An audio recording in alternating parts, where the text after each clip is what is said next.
तो हमने क्या करना है, हमने एक ऐसी शीट तैयार करनी है। कौन सी शीट तैयार करनी है? एक एक्सेल शीट तैयार करनी है या गूगल शीट हमने एक ऐसी तैयार करनी है। और अगर आपके पास सॉफ्टवेयर है तो बड़ी अच्छी बात है, जिसके अंदर हमें machine wise rejection rework, operator wise rejection rework, part wise rejection rework, defect wise rejection rework, यानी कि कौन कौन से डिफेक्ट्स में रिजेक्शन आया, ठीक है, रिजेक्शन की कॉस्ट, रिवर्क की कॉस्ट, रिजेक्शन रिवर्क का परसेंटेज और पीपीएम, ये सारी की सारी चीजें एक शीट के अंदर इंक्लूडेड हो और उसमें हम डेली का अपना रिजेक्शन नोट करें और उसका हम एनालिसिस करें। ठीक है, ये क्यों जरूरी है? वो इसलिए जरूरी है कि भाई मैं बहुत सारी कंपनियों में विजिट करता हूँ, वहां पे मान लो पहली बार गया या दूसरी बार गया, अब कल का ही आपको इंसिडेंट बताता हूँ। मैं गया किसी प्लांट में, वहां विजिट किया मैंने और वहां के प्लांट हेड से पूछा कि भाई आपकी कैपेसिटी कितनी यूटिलाइज हो रही है प्रोडक्शन की? सर पूरी यूटिलाइज हो रही है। मैंने कहा रिकॉर्ड है आपके पास कोई?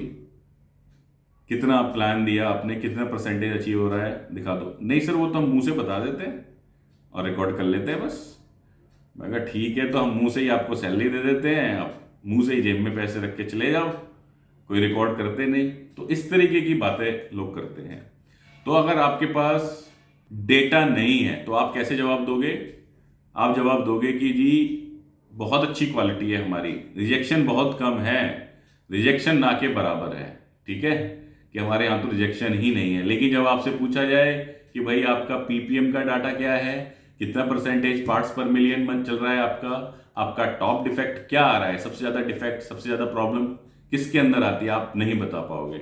आपका COPQ, cost of poor quality, जिसके अंदर जितने भी हमारे डिफेक्ट्स हैं, कस्टमर कंप्लेंट्स हैं, ये सारी चीजें हैं आ रही हैं, उसका आपका क्या कॉस्ट लग रहा है इन टर्म्स ऑफ प्रोडक्शन, वो COPQ होता है, या इन टर्म्स ऑफ सेल्स, ये क्या है, ये आपको किसी को नहीं पता।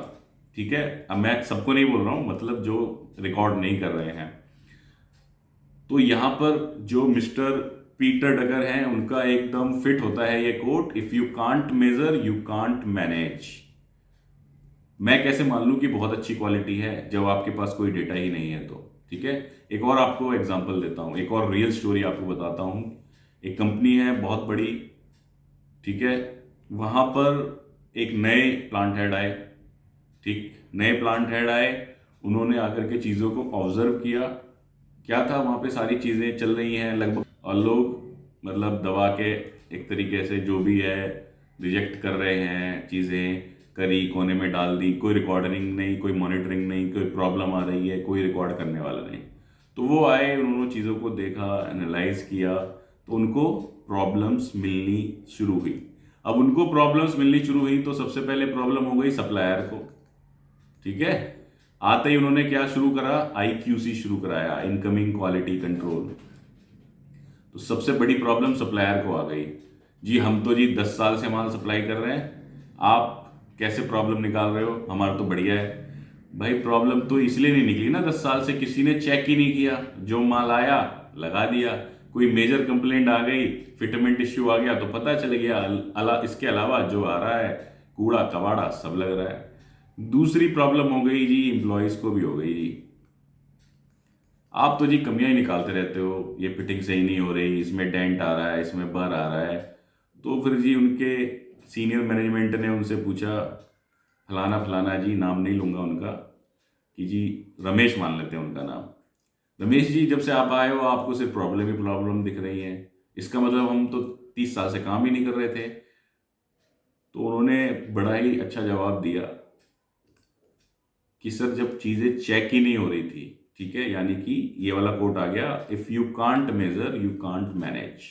जब चीजें चेक ही नहीं हो रही थी, कोई चेक करने वाला ही नहीं था, तो सब बढ़िया ही रहेगा ना। अगर मैं BP चेक ही ना कराऊं और मैं बोलूं मेरी तो हेल्थ बहुत बढ़िया है, मैं शुगर चेक ही ना कराऊं, मैं बोलूं मैं तो एकदम फिट हूं, तो कैसे चलेगा? ऐसे ही फैक्टर में होता है कि हम चीजों को मेजर नहीं करते, चीजों को मॉनिटर नहीं करते और बोलते हैं सब बढ़िया है, सब चंगा सी।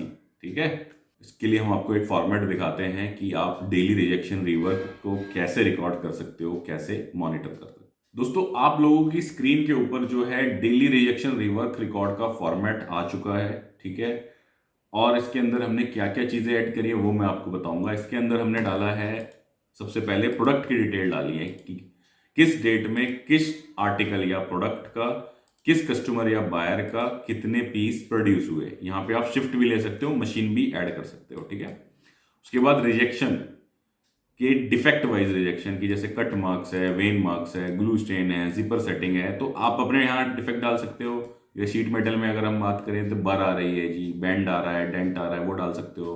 अगर सीएनसी में बात करें तो ओडी अंडर साइज या ओवर साइज, ठीक है, ID under size, over size, chamfer problem, बर, रस्टिंग, डेंट, प्लेटिंग इश्यूज, ये सारी चीज़ें आप डाल सकते हो।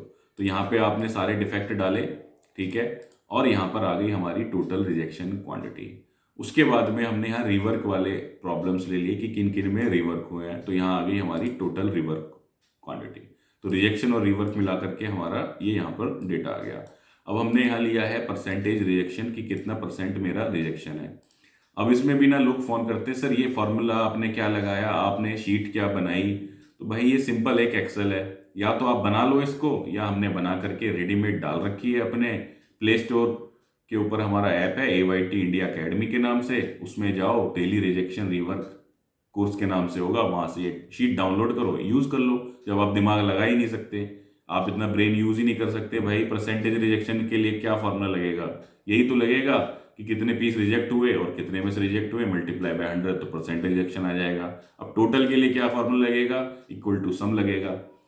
हालांकि कुछ लोगों का एक्सेल वाकई में वीक है, करना चाहते हैं वो, तो उसके लिए हमने एक एक्सेल का भी शुरू किया है, तो उसमें धीरे धीरे ये चीज़ें बताएंगे। फिर हमने यहाँ पर परसेंटेज के बाद रिजेक्शन पीपीएम ले लिया, परसेंटेज रिवर्क आ गया, रिवर्क पीपीएम आ गया, ओवरऑल डिफेक्ट आ गया। ओवरऑल डिफेक्ट में हमने रिजेक्शन रिवर्क दोनों को ले लिया, क्योंकि डिफेक्ट तो दोनों है, चाहे रिवर्क हो या रिजेक्शन हो, ठीक है। ओवरऑल डिफेक्ट का पीपीएम आ गया। इसी से क्या है, हमारा यहाँ पर ग्राफ बन रहा है, डे वाइज डेटा आता जा रहा है, ठीक है, day wise percentage rejection, day wise overall defects, और यहाँ मंथ वाइज हमारी समरी तैयार हो जाती है, मई में, जून में कितना, जुलाई में कितना। इस तरीके से आपका ये डेटा काम करता रहेगा। तो इस तरीके से आप भी शीट तैयार कर सकते हो। शीट अगर तैयार नहीं कर सकते, आपके पास इतना समय नहीं है, तो रेडीमेड शीट आपको हमारे प्ले स्टोर ऐप के ऊपर मिल जाएगी।